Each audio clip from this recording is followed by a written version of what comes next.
Yan.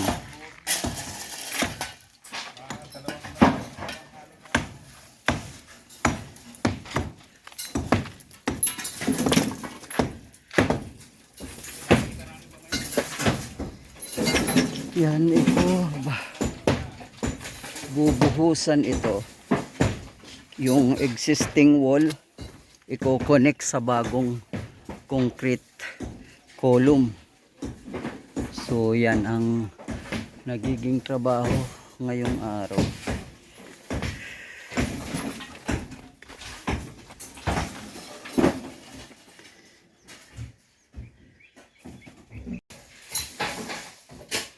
Itong kabila hindi pa na i-connect.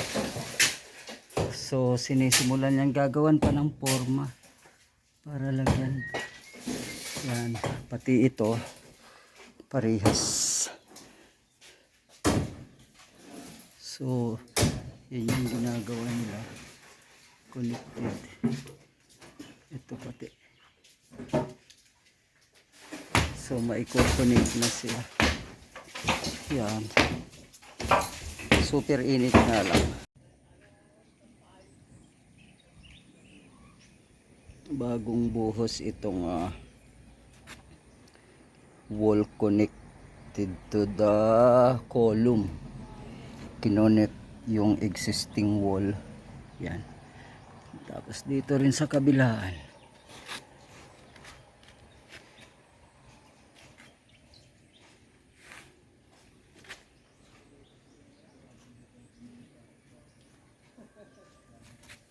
So yung garage dati.